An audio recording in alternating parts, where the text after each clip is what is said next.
Yesterday, I had the absolute pleasure of being one of the adjudicators at the Raymond Akerman Academy Awards at the University of Johannesburg Center of Entrepreneurship, which is hosted at the Johannesburg Business School in Auckland Park.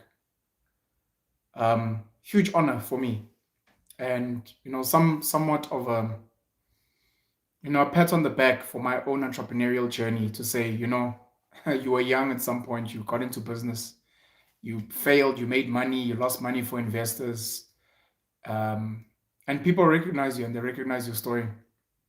I appreciate that very much. My fellow judges were pretty amazing. Dr. Mike, Dr. Z, Umama Mary Mazibugo, who's a farmer. My hosts were amazing. Mr. Ian McCloy, Lumkile, Ninchana, and then everyone else that was involved there, Umpile, Carol.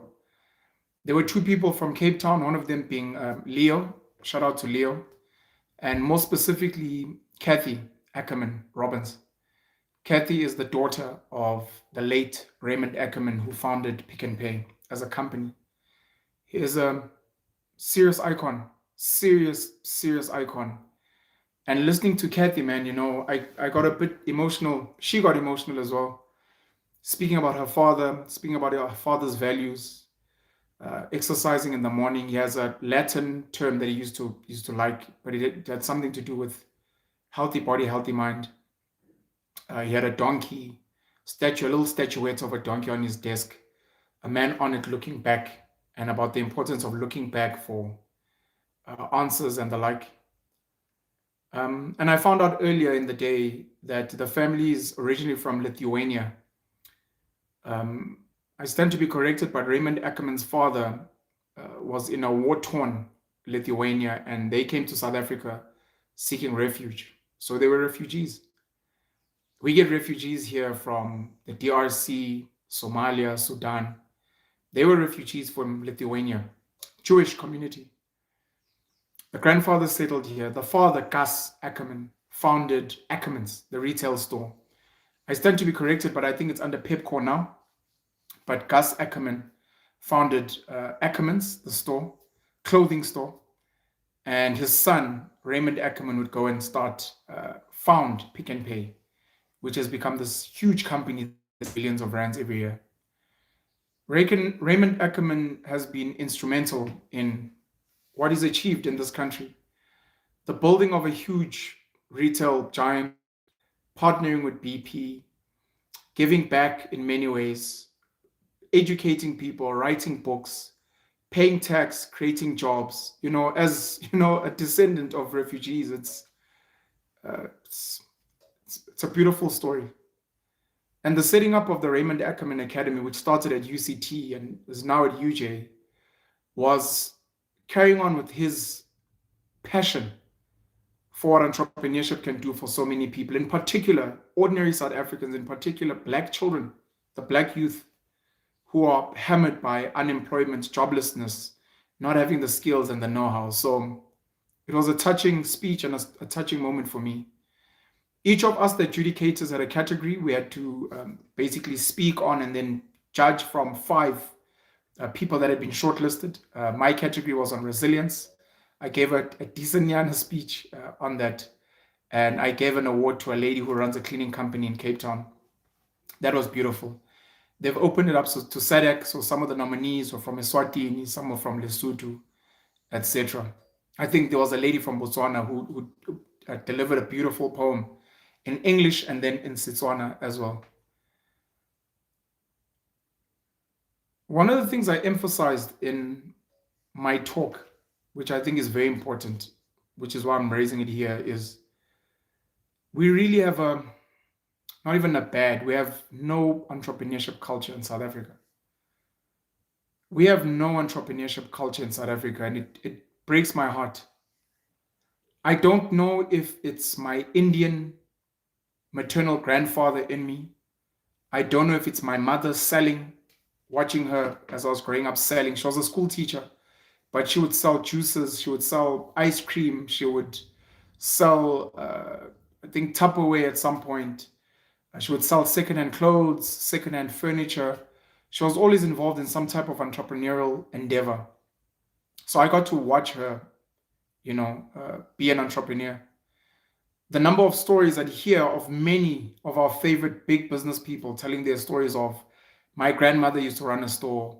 My grandfather used to, maybe load logs, and he had a truck. My father used to have a bakkie. He used to go and stock fruits and then go and sell them. My aunt used to sell these things. My grandmother used to make these things. Entrepreneurship. And then I started selling sweets at school. I started running a little business of my own. I started stocking the stuff. We do not have a culture of entrepreneurship. So what tends to happen is a lot of people try to wake up when they are 19 after matric. Some maybe after tertiary, they finished at a college, at a technicon, at a university. They maybe have a degree or not. 23, 25, 26, there are no job prospects. They don't have money. And they now need to find a way to make a living. Oh, entrepreneurship. I want to be an entrepreneur. I want to get into business. These buzzwords. But there's no culture. This is literally like waking up at age 25, 27, 30 and saying, I think I'm going to play football. I want to play for Pirates and Bafana Bafana. I think I want to play rugby. I want to play for the Sharks and for the Springboks. My understanding of entrepreneurship and business, and what I wish so many people could understand as well, is that this thing is meant to start as early as possible. And by as early as possible, I mean like age 5. When a child starts kicking a soccer ball, when a child starts passing a little rugby ball, when your little daughter starts playing with a hockey stick or throwing a netball around, when your kids start bouncing a ball, running around, chasing each other, that age, kids are meant to understand trade. If you want this, you must give me something. If you want mommy to buy you pizza, you must wash the dishes. That's trade. If you want dad to buy you a bicycle, you must wash daddy's car 20 times. And in that culture, you then say, I will not buy you pizza, I will not buy you a bicycle, but I'm going to give you money. Every time you wash dishes, I'm going to give you 5 rand. Every time you wash my car, I'm going to give you 30 rand. And then we're going to accumulate this money and you're going to learn the value of a rand. And then I'm going to teach you how to take the skill of washing dishes, of cleaning the house, doing laundry, of washing the car, of cutting the grass. And we're going to see if we can find you clients. And you're going to start advertising. And if mom and dad happen to have a business, you go and you shadow, you apprentice at that business. The Indian community does this very well. The kids go and they work at a till, at their mom dad's business. If you happen to run maybe a medical practice or an auditing firm, your kids come during school holidays, after hours, and they work reception and they answer phone calls and they fill in things and they deal with the clients that are coming to see you. And then you're meant to graduate over time to learn what's going on. By the time an Indian child, a Jewish child, a black child who's been raised in an entrepreneurial family, by the time they get to age 18, they can tell you I've got 10 years of experience in this business. What do you mean? I mean that my father owns 3 taxis. We wash the taxis. We take the taxis to the mechanic to get them serviced, to change the tires. When the guys have to do a cashing up, they bring the money to us. My dad is normally somewhere busy. We get the money. We pay the drivers. We go and we get the license discs. We go and we attend some of the meetings at the association to understand what's going on. So I understand the taxi business. We've been running it for years. We understand the violence aspect. We understand government and the role it plays or doesn't play. We understand the dynamics around the routes and the pricing and when petrol goes up, etc., etc. We have got experience. We know how much my father pays in installments for this taxi. I've got 7 years of catering experience. What do you mean you're 17? Yes, but from a young age, my mom would wake us up on Saturdays when she needs to go and do catering at a wedding. But from days before, we'd been prepping. We were there chopping and cutting and slicing. We make sure that we get the catering dishes and we lift and we put things in my mom's bakkie, and we go there and then we serve and we put on the aprons. And whenever people steal the cutlery, and whenever people break this, or whenever people don't pay, or they don't pay, or they negotiate with my mom, we're there learning. I can now, at certain times when my mom has to go to a funeral, I go and I do some of the work for her. I'm there. I'm the one driving my dad's bakkie. I'm 16. I shouldn't even be driving, but I drive because we've got a tent at the back. We've got tents that we need to go and put up, and we need to go and take down, and we need to wash, and we need to negotiate pricing, and we need to collect the money, and we need to go and bank the money, and then we need to go and pay to buy new tents, or we need to mend the tents. It's meant to be a culture from a young age. Child labor. Bullshit. Fucking bullshit. No one screams child labor when kids are playing sports. Strenuous exercise, it requires the body. There's winning and losing. Kids' emotions get affected. Worse if you're playing a sport like rugby. Kids come home bleeding, grass burns, scratches, stitches. But that's fine, it's sports, they're playing. I'm like, why can't they sell? Why can't the child on sports days, on Saturdays, put up a stall and sell Borovos rolls, and sell ice lollies, and sell ice cream, make money, buy stock, get some of their friends to become their employees, pay them, go open a bank account, bank the money, go fundraise with their parents, with their friends. Look, I want to expand. We operate at this school, but we're looking into getting like a mobile chip and dip. I want to now start going to other schools and hiring adults. I'm a kid at school. I want to start hiring old people to go and manage my chip and dip shops. Entrepreneurship should be an extramural at school. It should be something that we do at home. Discussing business is something that should be done at the dinner table and not just by Jewish communities. Your kids are meant to come back from home and you speak to them, not just the negative stuff of, I've got so much debt, my debit orders, yo, it's so expensive. No, speak the positive stuff. I just got paid. I just got paid. This is how much I got paid. Come look, here's my pay slip. I just got paid 25,000. This 3,000, whatever, this is for tax. This money here is for my funeral cover. Money is for medical aid. But this money here, let's sit and let's budget. This is how much I'm going to pay for your school fees. This is for your pocket money. This is the money we're going to go blow now. We're going to go buy baguette at KFC. Go buy Debonaise, baby, triple decker, a pizza. And you get your kids into the money game. And it becomes a game, and you want to teach them how to get better at the game. Just like you do with sports. Just like you do with academics. You suck at maths, you get a tutor. You do extra lessons. You do past papers. Same thing happens in business. Start a business, you go to market day at school, you made a loss. Come back. Why did you make a loss? No one bought, our stuff melted. What? Let's learn. Where did it go wrong? Let me get you a mentor. What were you selling? I was selling this. Did the kids say they wanted? Have you ever seen? Yeah, but and then other kids were also selling. Why were they selling out? Well, they were pricing lower than us. But it's because let's sit and let's talk about it. These are teachable moments. A lot of the kids in the room at the award show, the Raymond Akerman Academy Awards at the UJ Center of Entrepreneurship, a lot of them are running these silo businesses. Beautiful, great. But in my head, I'm like, this thing you just started now, last year. You're 23, you're 21, you're 25. What business have you been running throughout your life? What business is run at your home? What business does your friend run? Why are you guys not collaborating? Here in this room, there's like 50 of you. Pick the top five businesses with the most potential here and say, all of us, all hands on deck are going to collaborate and build these businesses. We're going to stock, we're going to sell, we're going to market. All our social media platforms are going to be selling and pushing this one business or these 5 businesses. And we're going to take all the little bit of money that we can get and we're going to pump all of it here. And we're going to get all our parents to put their money here. We're going to go to all the churches we go to and try and get them to fund here. And we're going to go to all our friends and get them to be customers. And then to give us feedback on how we can become better. As I say it, I'm also thinking the other problem is funding. The NYDA must fund you. CIFA must fund you. The NEF must fund you. Some rich person must fund you.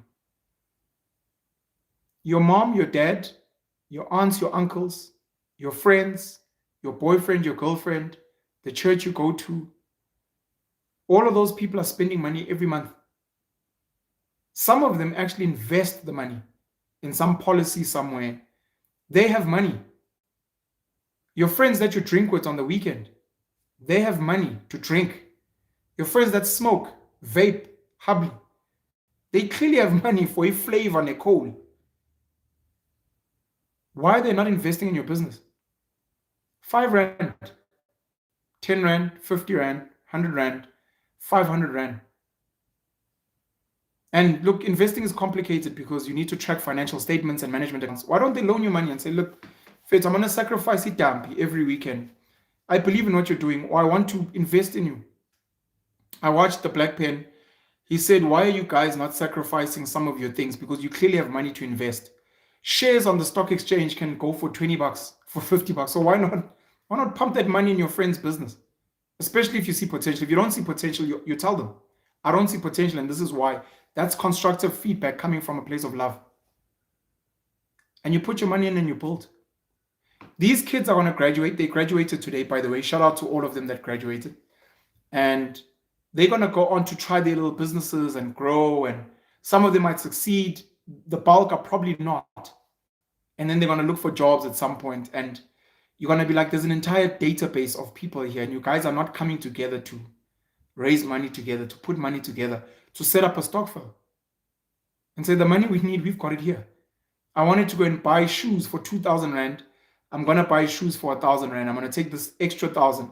I'm going to put it in our stock file, guys. I want to fund our businesses.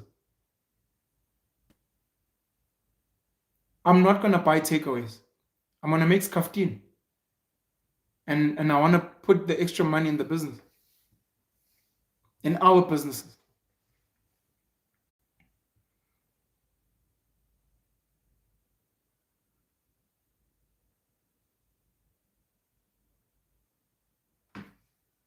I hope somewhere, somehow I can inspire certain parents, certain teachers, certain principals, headmasters, headmistresses to say, hey, this guy's got a... As the staff, can a few of you please put your hands up and say, we're going to start entrepreneurship as an extramural at the school. And if you don't know how to run a business, it's okay. We're going to go to some of the people, some of the parents that run businesses, some of the people in our town, city who... We watched this guy once on a YouTube channel, the Penwell Show, Penuel the Black Pen. And he spoke about turning entrepreneurship business into an extramural in our schools. This is all the way in primary school. The tuck shop, the school tuck shop should be run by students.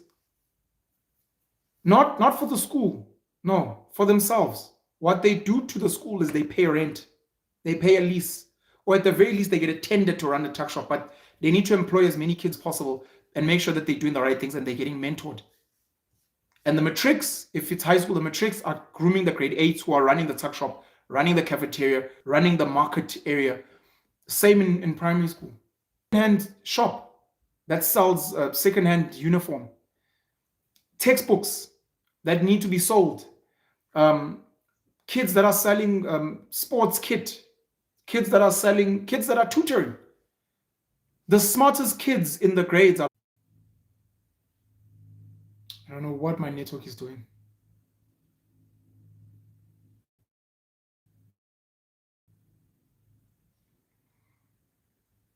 Get the top academic students to join the entrepreneurship club.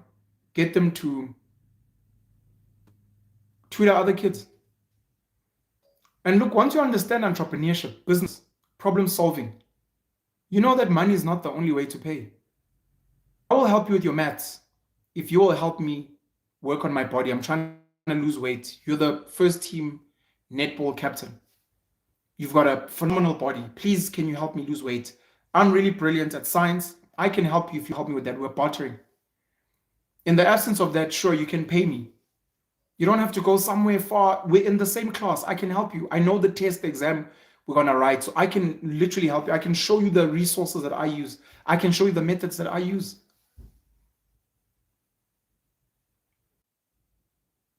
Yeah, YouTube is really, nah, I don't even think I'll blame YouTube. I think my network is just letting me down. And this is such an important video. Such an important video. Young guy from Vryheid in KZN, studying in university, and he contacted me. He's in his early 20s. He sent me a business plan. He booked a consult with me, by the way. I offer consults at a fee. He sent me a business plan. I think it's about 11 pages. And he wanted to start a business. And I read his business plan and I sent him a voice note. And we had a video call session last night. I listened to him for about 10, 15 minutes and I was getting disheartened. And I said to him, listen, I don't really support your business plan. I don't think it's going to work. And I'm going to make a video tomorrow that's going to address you, like yourself, and other people that maybe need this advice, which is why I'm making this video. This young man, passionate, wants to start a business, wants to make a difference at home. But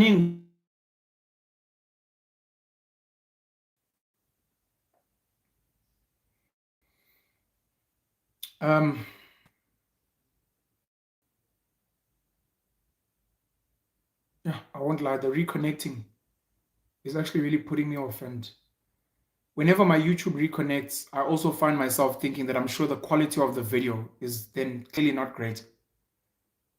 I want to blame my cell phone network, then I want to blame YouTube.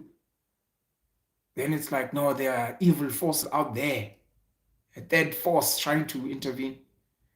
So I'm making this video for young people out there. This is why I criticize this young man, and I'm going to rehash what I said to him. His business plan is to set up a skills development business for profit and also to run a small business incubation hub. He wants to do this because he sees so many young, unemployed people that are trying to start businesses and they don't know where to go. He wants to build a for-profit business. My first criticism was this. The people that you're trying to reach don't have money. So trying to get them to pay for your services is going to be extremely difficult. Normally, people set up non-profit organizations when they want to do skills development with the unemployed, especially the youth, and small business incubation, a non-profit organization. What a non-profit organization allows you to do is it allows you to go and get sponsorship. I'm so frustrated. I think I'm going to end this video. I can't deal with YouTube constantly buffering, and I know I'm not connected to any other device. It's a chilled Thursday afternoon, so there should be no network issues. It's not like we don't have electricity. So yeah, let me close this video by saying this. We need to chat about making entrepreneurship a culture. We need young people to start apprenticing and job shadowing as early as possible. We need people to work in their friends, their family members, their parents' businesses as early as possible so that the day they want to start a business, they're not starting from scratch. Otherwise, it's not going to work. And then once you have some type of experience, I can then come in and assist with where you can go and try and get funding, how to help convince the people around you to invest in what you're doing, how to identify good employees, how to market better, how to scale and grow your business, how to get access to market, etc., etc. This is such an important video, but unfortunately, my YouTube is really, really messing out. I think it's my cell phone network. I'm not sure. But anyways, yeah, I'll catch up with you guys again soon. The other thing I want to end with is I've set up a WhatsApp group. I'm going to create a South African Content Creators Union. If not me, then who else? If someone else is already doing it, then we'll just partner with them. We need platforms where content creators can get legal protection, can get financial protection, especially if they pass on and they need to be buried, some type of political protection from certain regulations that are going to hamper the work we're doing, and then where we can host certain workshops and masterclasses on best practice, how to make money online, how to attract brands, how to ensure that you're getting paid what's fair, how to price, how to work with certain people, how to pay for yourself what's fair, where to go for equipment, and how to make sure that we have a decent industry in content creation. It will be for online, but I guess if actors, sports stars, other people want to join us, because I mean, almost everyone is on social media today. And some people, whether you are a professional in corporate, maybe you want to create an online platform to boost your career. Maybe you have a LinkedIn page and you want to learn how to do things better. But yeah, South African Content Creators Union, SACU, is what I'm going to be setting up. And I've created a WhatsApp group. Already many people have DM'd me. I've added them to the group. And I'm probably not the right person to lead it, but I'm going to start it. And once we identify the right people to lead us, we're going to get organized so that we're protected, especially with this Alabuga situation that happened recently with the video I made yesterday around podcast and chill, and what happened with the influencers and the losing of their platforms. Yeah, we need to protect ourselves. We need to come together and have one unified voice. Have a great afternoon, and I'll catch up with you guys again soon. Cheers.